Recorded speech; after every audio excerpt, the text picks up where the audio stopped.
Well, that was an interesting video. Here's something else. Alex Jones is done with Q. But you understand that we lost the country because of Q. Yes, sir. And I have to put up with the Q people all over the place. And I'm tired of it. So I'm not mad at you, but you hit a button here. And the damn Q people were the ones that manipulated some people to go into the damn Capitol and worked with the feds.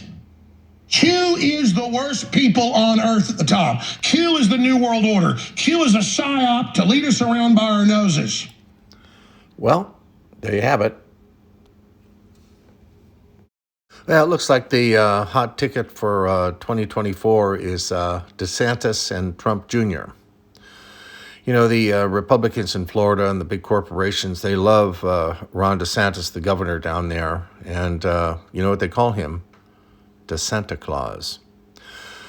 Poor old Michael Gallagher, the Michael Gallagher Show. And he was getting ready to do another performance in Texas of a play that he was in. And I guess he didn't like the hotel mattress, so he wanted to bring his My Pillow mattress top along with him. So apparently he had it shipped down there.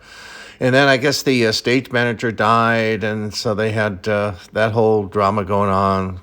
Michael Gallagher's got a wonderful life that's full of strife. You know, I've been watching President Biden over in Seoul, Korea. And what's interesting is that the people in Seoul, Korea have an interesting style of music. You know what it's called?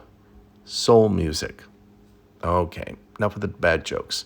All right, let's see. I guess there was a Trump-Piers Morgan interview some time ago, and they tried to make it look like he stormed out after some argument. And it was good the way they did the trailer for this show that Piers Morgan is coming out.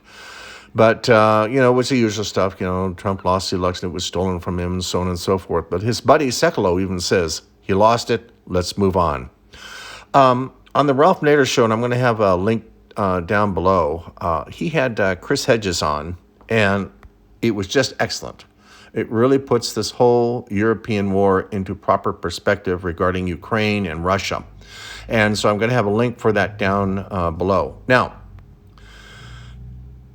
it is possible that nuclear war has happened before here on Earth. And they're finding evidence in the coal mines throughout the Rust Belt in the United States here, where they're digging so deep that below what they're finding are dinosaur fossil bones, but below that, they're finding jewelry, and they're finding marble slabs, a lot of really interesting things. And it's that whole concept of looking into the past is known as forbidden archaeology. Michael Primo is excellent in that. I have a previous clip about forbidden archaeology. And another individual that did a whole show on it, and he's very interested, was late actor Charlton Heston.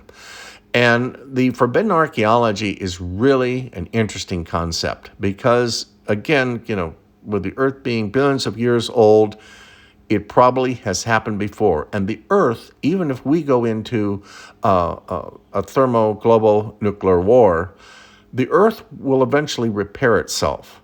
And so there's probably, and I'm only saying this of myself, many times over, advanced civilizations. Who knows that after if we get into World War III and we destroy ourselves, why the dinosaurs may come back, or another form of life may come back, another form of humanoid individuals, I wouldn't say creatures, may come back, and it also may be that, man comes back.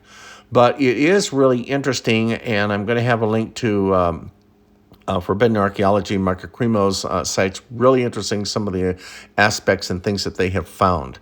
And let's see if I've got anything else here. I'll check I don't think I have. So I think with that, we are going to see you in the next clip. Actually, I do have one more thing. It's a cute joke. Sales clerk in a grocery store is working. Customer comes up to him and says, I want to buy half a head of lettuce. And the clerk says, well, we only sell a whole head of lettuce. And the customer insisted on it. So the clerk went back to his manager, didn't realize the customer had followed him. And he tells this manager, he says, there's some asshole out there that wants to buy half a head of lettuce. Turns around and sees that the customer followed him. And he says, and this guy wants to buy the other half. So the manager says, go ahead, make the customer happy. Anyway, later in the day, the manager comes up to the clerk and he says, oh, you're pretty sharp how you got yourself out of that situation with that customer. Where are you from? And the clerk says, well, I'm from Canada, but I got tired of being there because it's just nothing but hockey players and hookers. And so anyway, the manager says, well, my wife's from Canada. And the clerk said, oh, yeah? What team did she play on? Okay, with that, we'll see you in the next clip.